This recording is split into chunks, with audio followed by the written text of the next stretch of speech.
Здравствуйте, дорогие наши слушатели, дорогие наши читатели. Спасибо, что смотрите нашу рубрику. В этом рубрике я буду говорить очень много о деньгах, о том, как погасить долги, как зарабатывать больше, как управлять своим бизнесом и так далее. Постарайтесь, пожалуйста, вникать в те ответы, которые я рассказываю. Ставьте лайк, не забудьте рекомендовать своим друзьям, знакомым, кому, по вашему мнению, нужен эти советы, кому они помогли бы добиться успеха. Вот вопросы такие. Ассаламу алейкум, уважаемый Давлатов. Я занимаюсь бизнесом уже 8 лет, продаю мужскую одежду. Коротко говоря, оборот тот же 5000. Нету никаких плюсов. Племянник предлагает прийти на оптовый рынок, но вдобавок я должен иметь с собой еще 10 тысяч долларов. Для начала, что делать? Сами подумайте, если вы 8 лет занимаетесь и у вас оборот 5000 долларов стоит на одном месте, дело в том, что вы делаете в данный момент то, что научились 8 лет назад. Делая одно и то же, то, что вы научились 8 лет назад, поэтому доход держится на одном уровне. У вас два пути есть. Либо вы открываете вторую точку, третью точку и так далее, тогда доход увеличивается. То есть горизонтально расширяете. Либо вы вертикально приходите к оптовой продаже, тогда объемы растут.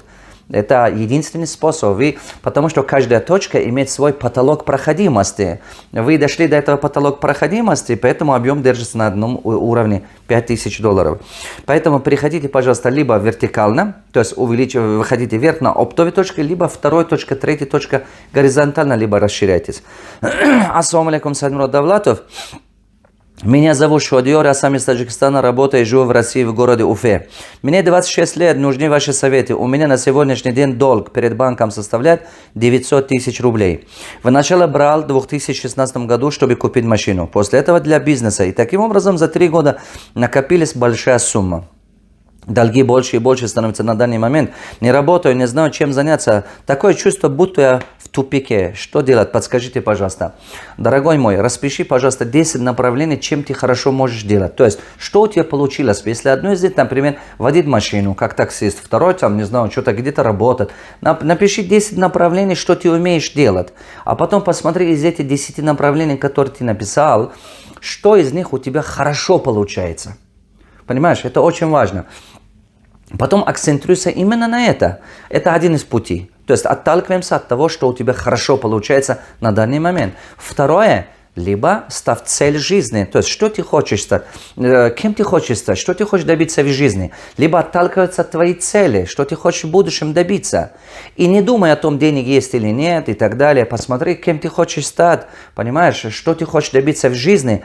Цель определяет средства. А потом иди, пожалуйста, и работай там, чтобы приобрести те навыки, которые позволяют тебе эту цель достигать. Займись этим, не думай о долгах. Если будешь думать о долгах, это ты в себя загоняешь еще больше тупики, еще больше долги.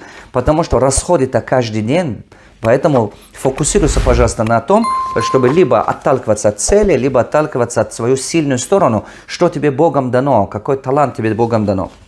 Здравствуйте, уважаемый Садмурод Давлатов, мне 27 лет. До 30 лет совсем немного осталось. Я беспокоюсь о будущем. Скоро мне 30 лет. Это уже возраст. Я уже не юноша, не так молод. Я ничего не достиг в жизни. Ни бизнеса, ни денег, ни материального имущества. Ни жены, ни детей. Отсюда неуверенность в себе. Ощущаю энергию внутри себя, но не знаю, куда ее направить и в какое дело.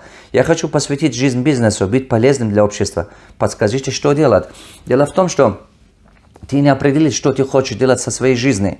Найди мою книгу «10 шагов, как стать миллионером территории СНГ». Открывай эту книгу. Там есть специальный именно план, как расписать свою жизнь. Именно когда ты распишешь стратегию своей жизни, у тебя все упорядочится. Понимаете, ясные мысли приводят к ясным поступкам. То есть конкретный план действий. Неясные мысли, хаотичные мысли приводят к хаотичной жизни.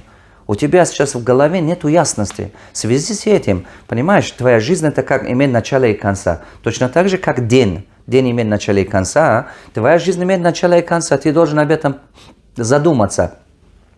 Вот. Как ты хочешь его прожить? Чем ты хочешь его заполнять?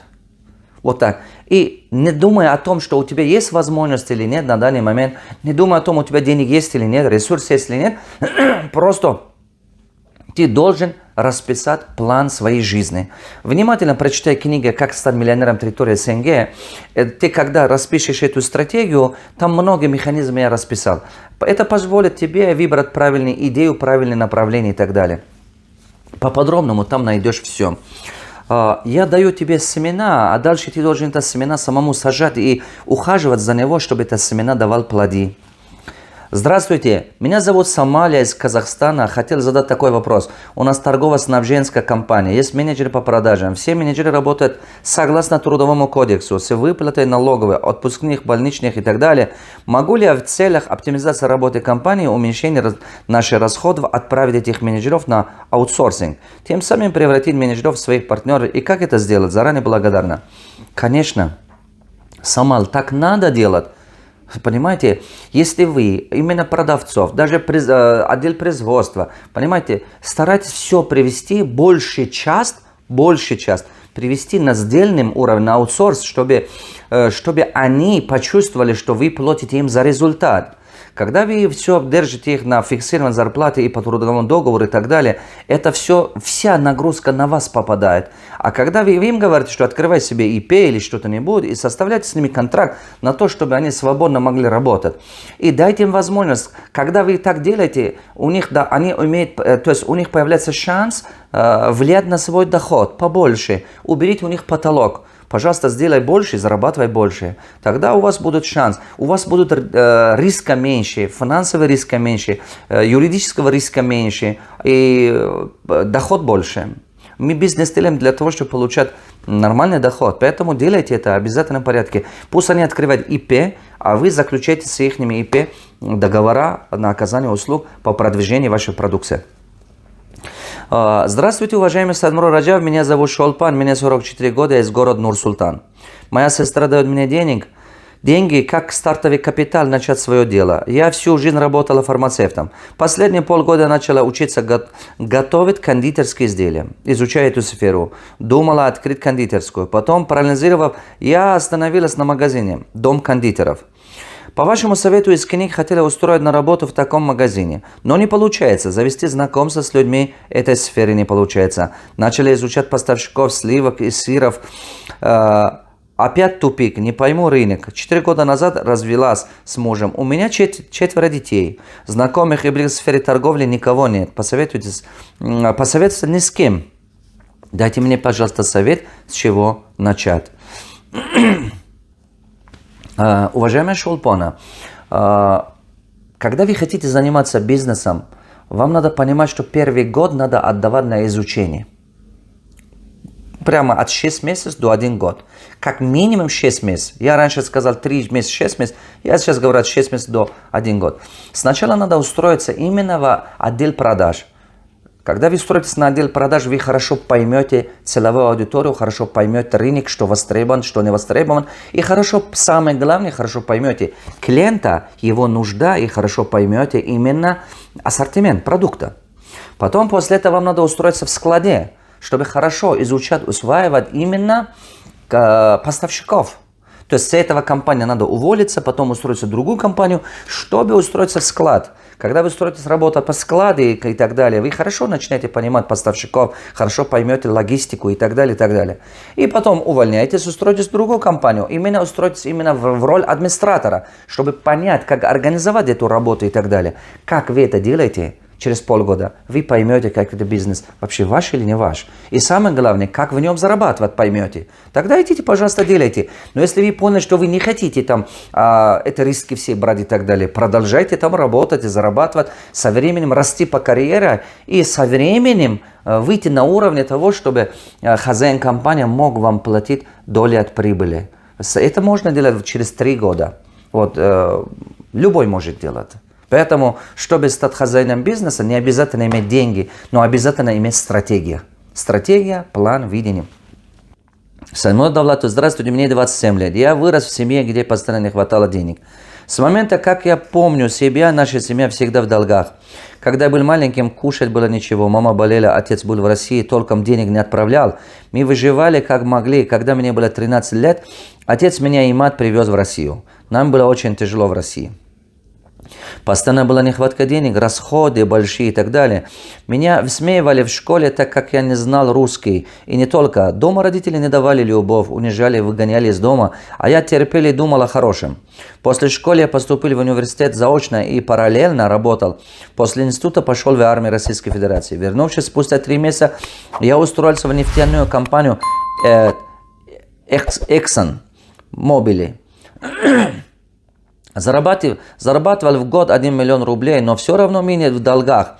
Принял решение купить дом, чтобы не платить за аренду. Взял долги у 5 человек в размере 3 миллионов рублей и купил дом. Сразу же люди начали требовать долги в течение 1 года. Я отдал 2 миллиона рублей, на сегодняшний день осталось оплатить 1 миллион это банку.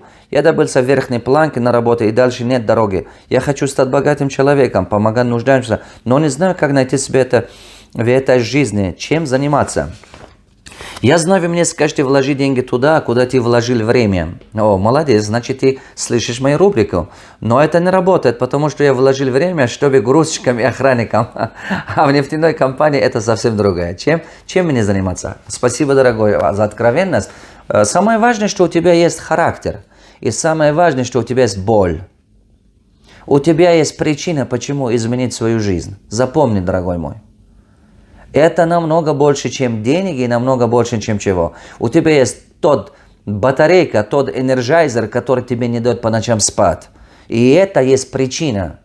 Понимаешь? Боль, причина, которая заставляет тебя снова вставать и идти навстречу к своей судьбе, чтобы что-то изменить для своей будущей.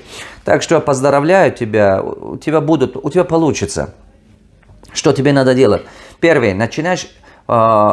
Если ты все это время отдал, чтобы быть грузчиком туда-сюда и так далее, тогда возьми несколько сфер и изучай. Несколько сфер. Просто интернет у тебя есть доступно, так что начинай изучать. Изучай, посмотри, что является растущий рынок в том городе, где ты живешь. Надо изучать, на что люди готовы платить деньги на данном этапе. Посмотри, это сфера образования, это сфера недвижимости, это сфера торговли, это сфера какие виды услуги. Все надо изучать. Хотя бы 10 направлений возьмешь и начинаешь анализировать. Анализ. Ты же пока работаешь. Работай, зарабатывай, по чуть-чуть долги отдавай и сделай так. Анализ. До тех пор, пока ты не попадаешь именно в то понимание, что вот это мое, вот эта сфера тебе ближе, и ты можешь понять эту сферу. Потом отсюда увольняйся, иди там устройся в это направление. Если ты выбрал, например, сферу недвижимости заниматься, устройся там, на недвижимости, строить или там продавать и так далее. Если в сфере торговли, устройся как продавец, нормально, изучай, пожалуйста, это направление. Если ты в сфере, там, не знаю, логистика или что-то другое, тоже устройся сначала работа. От 3 до полгода работай там на несколько сферах, и ты поймешь, что это твое или нет. Но мой совет тебе, найдешь в моей книге «Как стать миллионером территории СНГ», прочитаешь эту книгу 10 раз. Не 1 раз, не 2, не 3. 10 раз прочитаешь эту книгу, до тех пор, пока она у тебя в голове и подсознании заполняется, как таблица при умножении 2 умножить на 2. Что тебе даже во сне, если кто-то сказал, что как выбрать идею, как найти ниши, как найти партнера, как выбрать продукт и так далее, как выбрать бизнес-модель, что растущий на сегодняшний день и так далее, чтобы ты как свое имя мог говорить. Прочитай эту книгу 10 раз. Запомни, как стать миллионером территории СНГ. Вот эту книгу найдешь, 10 раз прочитаешь. Я могу тебе уверенно сказать, что спустя 2, 3, 4 раза, когда прочитаешь, ты точно поймешь, чем заниматься. Хорошо, дорогой мой? Здравствуйте, уважаемый наставник, мне 22 года, рос без отца и уже 5 лет нахожусь в России. Первые 2,5 года меня кинули на сумму 250 тысяч рублей. Это был в Туле. Сейчас в Москве обеспечу братишку, он студент, учится в 3 курсе, накопил немного на капитал, но у меня есть 2 варианта. Мама предлагает жениться, так как она болеет, чтобы она ухаживала за ней. Хочу учиться и делать бизнес, но нет опыта, кроме пастуха и грузчика. Что мне делать? Я бы тебе рекомендовал, что если мама одна, если мама ни с кем, тогда женись, чтобы ей было легче. Это очень важно. Первым делом позаботься мама. Вторым делом, вот где ты сейчас зарабатывал эти деньги, продолжай еще полгода или год работать, немножко накопи. Но работай не просто так. Работая там, даже если грузчиком работаешь, Можно в этом по карьере расти даже в грузчика. Сначала работай как грузчик, а потом задавай вопрос, а потом посмотри, какой продукт хорошо продается. А потом параллельно веди анализ портфель продукта, что они продают, кому они продают, куда они продают. Параллельно изучай. Даже работая грузчиком, ты можешь знать про этот бизнес много чего. А потом аналогично такого разработай план, ищи партнера и открывай. Запомните, бизнес заниматься намного легче, чем вы думаете. Просто люди не занимаются бизнесом, потому что у них психологически ограниченное сознание. Найдешь моя игра, я и деньги. Вот эту игру найдешь, я и деньги, и поиграешь 10 раз. Потом через месяц еще 10 раз. 20-30 раз поиграй, эта игра, я и деньги. Ты сам поймешь все, чем тебе заниматься, какой бизнес выгодно, почему не надо таким бизнесом или таким бизнесом заниматься. Ты поймешь растущий рынок и так далее, и так далее. Потому что эту игру я разработал, исходя из можно сказать, несколько тысяч консультаций, которые я давал. И в эту игру я ввел все практические вещи. Делая, ты поймешь. Но только туда ввел все успешные примеры. Так что спокойно найдешь себя, чем заниматься и так далее. Хорошо, дорогой? Первое дело, женись, пожалуйста. Дальше Всевышний поможет тебе. Уважаемые друзья, уважаемые слушатели, уважаемые ученики, ставьте лайк под нашей рубрикой. Рекомендуйте наш канал своим знакомым друзьям. Удачи!